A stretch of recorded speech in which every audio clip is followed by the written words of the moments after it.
तो आप सभी का स्वागत है इस चैनल पे। आज हम यहाँ पे क्वेश्चन सॉल्व करेंगे। क्लास 10th का केएसएससी ना मैथ का प्रश्नावली नंबर एक्सरसाइज नंबर 9.1 का क्वेश्चन हम सॉल्व करेंगे। ये क्वेश्चन है हाइट एंड डिस्टेंस का। बहुत ही आपको बेसिक कंसेप्ट के साथ यहाँ पे हम आपको बताएंगे। तो चलिए, चैनल पे नए हो तो चैनल को प्लीज़ सब्सक्राइब कर लीजिएगा और वीडियो को लाइक कर दीजिए। तो चलिए यहाँ पे हम क्वेश्चन को सॉल्व करते हैं। तो जैसा कि क्वेश्चन 1 नंबर दिया है कि त्रिभुज ए बी सी में कोण ए बराबर 90 डिग्री है, A B equal to 12 centimetre और A C equal to 4√3 centimetre है, तब कोण बी ज्ञात करना है। देखिए, सबसे पहले आपको क्या करना है, सबसे पहले आपको यहाँ पे फिगर बनाना है, त्रिभुज बनाना है। तो कैसा त्रिभुज बनेगा? तो देखिए, त्रिकोणमिति में एक ही त्रिभुज के बारे में पढ़ना है। वो त्रिभुज है समकोण त्रिभुज। ऑलरेडी आपको यहाँ पे 90 डिग्री दे दिया है, और कोई भी त्रिभुज का कोई भी एक कोण अगर 90 डिग्री का हो तो समझिए कि वो समकोण त्रिभुज है। तो यहाँ पे चलिए हम समकोण त्रिभुज बना लेते हैं फीट की सहायता से। अब चाहे तो ऐसा भी बना सकते हैं। तो यहाँ पे एक तो हम समकोण त्रिभुज बना लेते हैं।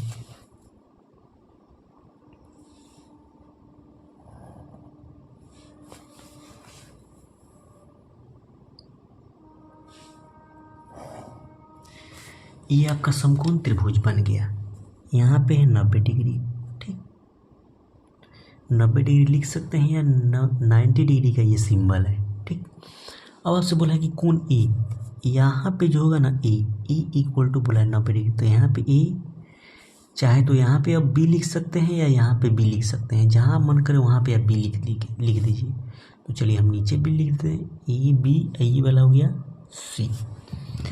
अब देखिए आपसे क्या बोला है, इसमें कोई दिक्कत नहीं होगा। अब आपसे बोला कि A B equal to 12 centimetre. A B मतलब ये वाला हिस्सा कितना है, 12 सेंटीमीटर, ठीक। ए सी इक्वल टू ए और सी का मान कितना है, 4√3। तो ये है 4√3 सेंटीमीटर। तो आपको ज्ञात करना है कोण बी, कि कोण बी यहाँ पे कितना डिग्री है। तो मान लीजिए ये थीटा है, ठीक। यहाँ पे आपको इस कोण को ज्ञात करना है। तो कैसे ज्ञात करेंगे? तो देखिए, ध्यान से आप देखिएगा। अब देखिए यहाँ पे दिया है 4√3, मतलब ये वाला भुजा दिया है, ये वाला भुजा दिया है। तो आपको पता होना चाहिए ये दोनों भुजा 90 डिग्री के सामने वाला भुजा कौन सी होता है, कर्ण। क्या होता है, कर्ण होता है। तो बाकी बच गया लंब, ये हो गया आधार। अब इसमें कौन लंब है कौन आधार है अभी डिसाइड नहीं है। अब चलिए, यहाँ पे थीटा दिया है ना, इस कोण के बारे में बोला गया है। तो जस्ट जिस कोण के बारे में बोला गया है उसी कोण से हम रिलेशन बैठाएंगे, उसी कोण से हम संबंध बैठाएंगे, ठीक।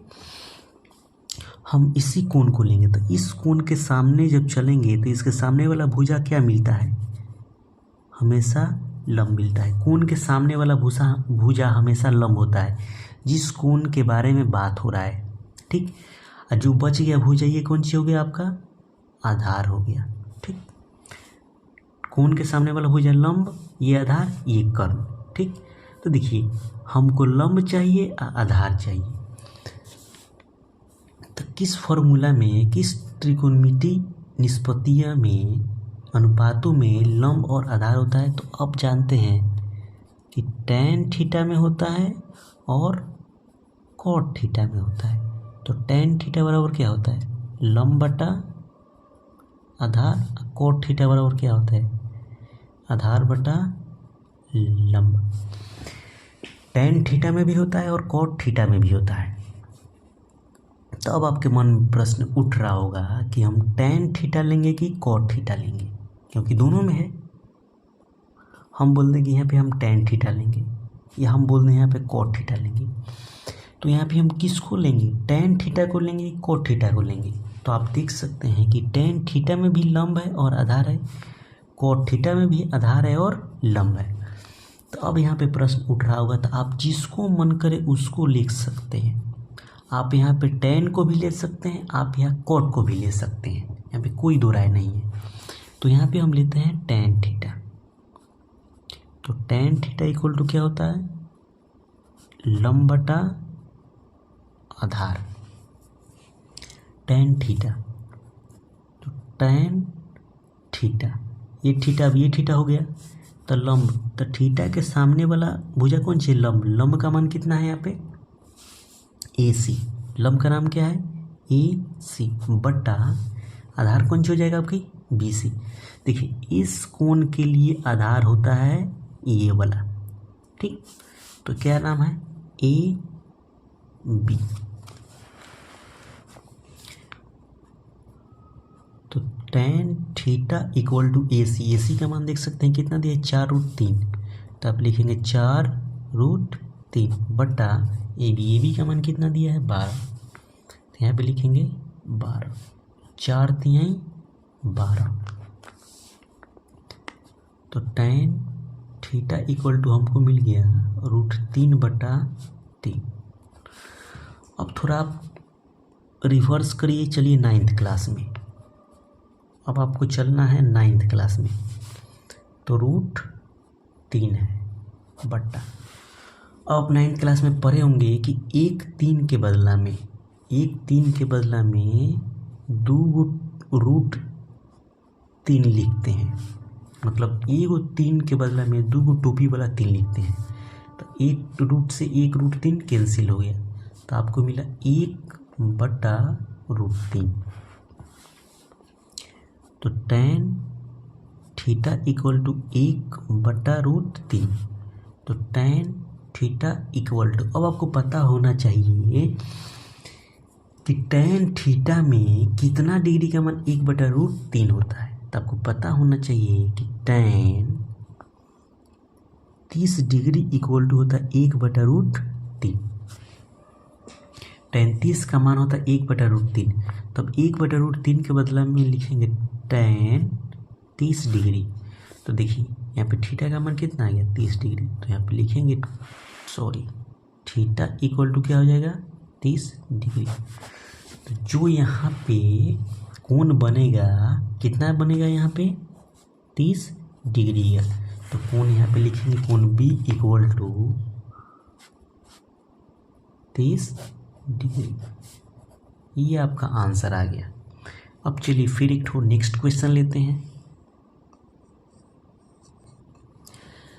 तो जैसा कि देख सकते हैं कि 2 नंबर क्वेश्चन है कि एक उदग्र स्तंभ 7√3 मीटर ऊंचा है और इसकी छाया की लंबाई 21 मीटर है, तो प्रकाश स्रोत का उन्नयन कोण ज्ञात करना है।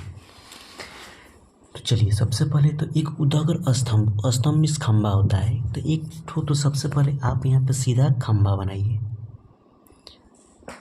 सपोज करिए, मान लीजिए खंभा मैंने बना लिया, ठीक, ये खंभा बना लिया।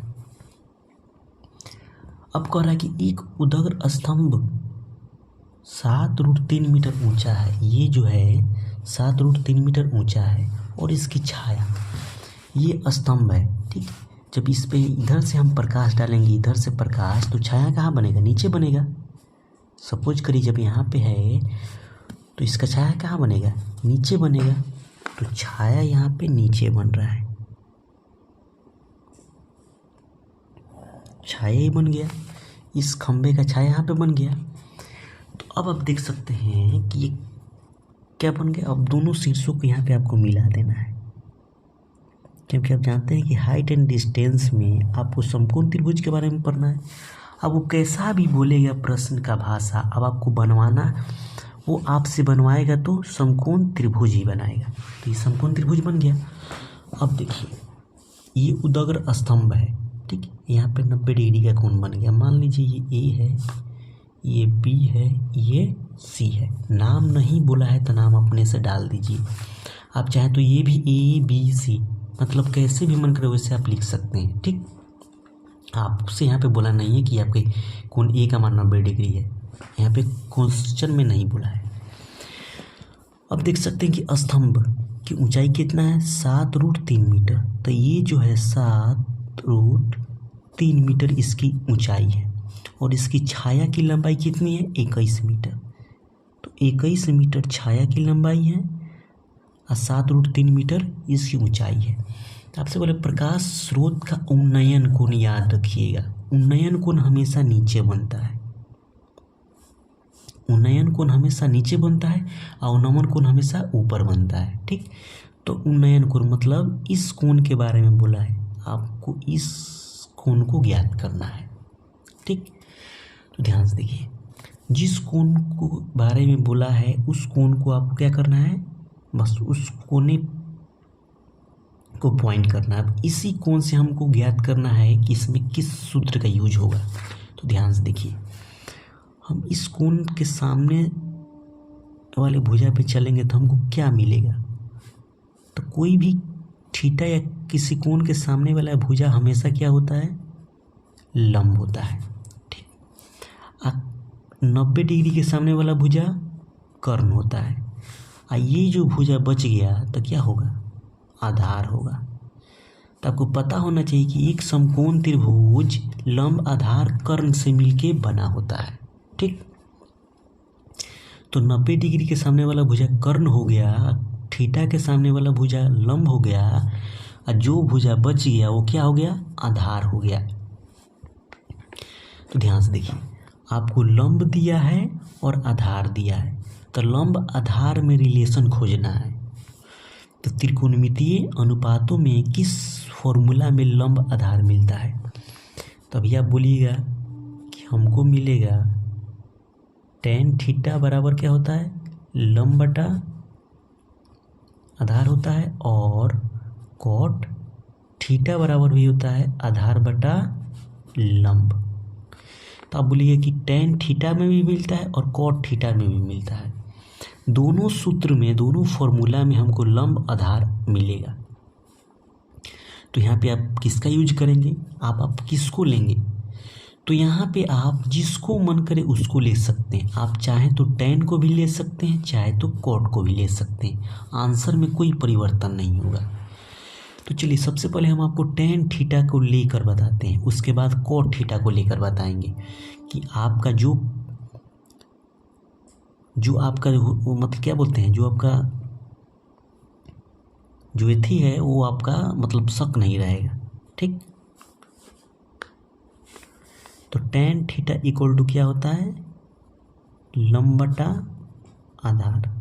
ठीक, तो आपसे tan थीटा, तो आप लिखेंगे tan, कोण का मान तो थीटे है तो थीटा मान सकते हैं। ठीक, tan थीटा मान सकते हैं, या चाहे तो कोण, इस कोण का नाम कोण बी भी है, तो यहाँ पे tan बी भी लिख सकते हैं, इसमें कोई दिक्कत नहीं है। tan थीटा लिख सकते हैं, tan बी लिख सकते हैं, लंब बटा आधार। तो इसमें लंब, इस कोण के लिए लंब कौन है, ये AC है, तो यहाँ पे लिखेंगे AC, लंब है, ऊपर लंब है और नीचे क्या है, आधार। और इस कोण के लिए आधार कौन है, AB, तो यहाँ पे हो गया AB, तो यहाँ पे लिखेंगे tan B equal to AC। AC का मान कितना है, 7√3 बट्टा AB का मान कितना है, 21। तो tan B इक्वल टू 7 3 21, तो √3/3। तो फिर यहाँ पे लिखेंगे कि tan B इक्वल टू √3। अब चलिए फिर आप 9th क्लास में, अब आप जानते हैं कि 1 3 के बदला में, मतलब 1 3 के बदला में 2 को √3 हम लिख सकते हैं हमेशा। 1 3 के बदला में हम √3 2 को लिख सकते हैं गुना में। अब आप पूछिएगा कि हम को कैसे मालूम चलेगा कि हमको √3 के बदले में 2 को √3 लिखना है, इसलिए पता चलेगा क्योंकि ऑलरेडी यहाँ पे ऊपर √3 है, यही हमको बता रहा है कि √3 को इस फॉर्म में लिखिए। हमको भी पता नहीं है कि इसका ज़रूरत है कि नहीं है, ये ऑलरेडी आपको यहाँ पे लॉजिक दिया रहेगा। तो लॉजिक दिया है तो यहाँ पे लिखेंगे √3 गुना √3, इस 3 के बदला में √3 गुना √3 लिख दिए, तो 1√3 से 1√3 कैंसिल हो गया, तो फिर आपको मिल गया tan b इक्वल टू 1/√3। अभी आपको हम बताए हैं कि 1/√3 जो होता है इसके मान में होता है। तो अब आप देखिए tan 30 का भी मान होता है 1/√3 और cot 60 का भी मान होता है 1/√3। ध्यान से देखिए, tan 30 का भी मान होता है 1/√3 और cot 60 का भी मान होता है 1/√3। तो हम अब आपसे पूछें कि हम tan 30 लेंगे कि cot 60 लेंगे, हमको कैसे पता लगेगा? तो फिर हम आपको बताया ना कि लॉजिक, हमेशा आपको लॉजिक दिया रहेगा। तो लॉजिक यहाँ पे है कौन चीज़? tan b। ये इधर tan है तो इधर 1/√3 का जो मान हम लिखेंगे tan a में लिखेंगे। तो यहाँ पे हम लिखेंगे tan 30। तो tan 30, तो tan क्या है? बराबर है, तो एंगल भी क्या हो जाएगा? बराबर हो जाएगा। तो b का मान कितना आ गया? 30 डिग्री।